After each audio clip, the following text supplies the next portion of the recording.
السلام علیکم. زموږ نننۍ ویډیو د عبرتناکه ویډیو ده. یو زمیندار خپل لور سره داسې کار وکړ، یعنې هغه خپله ښځه مړه وه او زمیندار راپاڅېدو او ډېر سخت شوق یې راغلی او خپل لور باندې یې د شپې خپې ور واچولې. خو یعنې دا داسې کار یې ورسره وکړو چې موږ دا ویډیو چې دا نو دا د سره ماشومان مه ګورئ، ولې چې دې سره ماشومان ډېر سره خرابېږي. ولې زموږ مقصد د فحاشۍ خپرول نه دي، زموږ مقصد تاسو پوهول دي. عزتمنو، یو سړی د هغه خپله ښځه مړه شوله او سوجونو او پیکونو کې به ناست دی، خو دا کس و دا خپله یو زمیندار و او د ده په کور کې یوه پیغله لور وه، خو هغه دته ډېره زیاته سخته ګرانه وه. ولې چې لوریانې ډېرې زیاتې سختې ګرانې وي، هر یو کس باندې خپله ډېره سخت مهم وي، خو چې شیطان پې زیاتې وکړي او پې یعنې شیطان چې پې زورور شي نو دا بیا ډېره زیات سختې خراب کړي. نو دا سړی بیا شیطان دوکه کو او خپل لور سره یې دغه شانتې غلط کارونه بیا سټارټ کړی. یعنې د دې سړي چې ښځه مړه شوه، په اومه ورځ دې سړي بیا خپل کور والا نه، یعنې خپلې لور ته ویلې چې ما ته واده وکړه.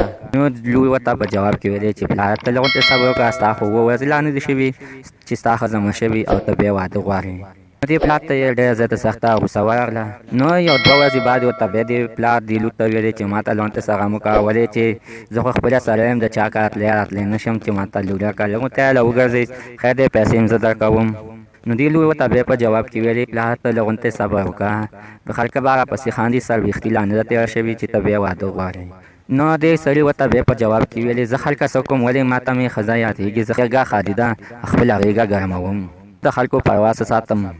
نو دې لور ورته په جواب کې ویلې پلار ته ډېر زه سخت بې شرمه شوې چې ته ما ته داسې د غېږې خالي خبرې کوې.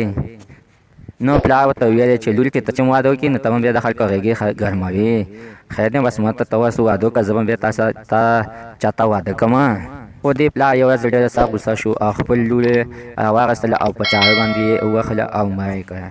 او بیا خلکو ته چې پته ولګېده نو دې سړي واده غوښتو، خو بیا پې خلکو رنګارنګ انظامات لګول، ولې چې دا خلکو به بیا د کلي محلو خلکو به ویلې چې دا سړی د خپل لور سره به غلط کار کوو او دې ښځې ځان دې جنۍ یعنې خپله وجلی دی. خو هغه سړی چې کله ګرفتار شو نو ټوله کیسه یې ورته وکړه، یعنې دې ما ته واده نه کړو، دا زما دپاره د واده دپاره زما د هدک کې د وجې مې مړه کړله. او عزتمنو، زموږ د دې ویډیو مقصد دا نه دی، ولې چې څوک چې څه چلو شي نو شاته ورپسې پروپاګنډې او ډرامې ورپسې مسازوئ، ولې چې هغوی ته غریب ته به څه دغه خو خلکو به ورته ویلې چې دا په دې کار وجلې او دا یې په دې کار باندې وجلې او دا یې داسې وجلې. عزتمنو، زموږ د دې ویډیو مقصد همدغه دا ډېره عبرتناکه ویډیو ده چې لغونته سوچ ورته وکړي.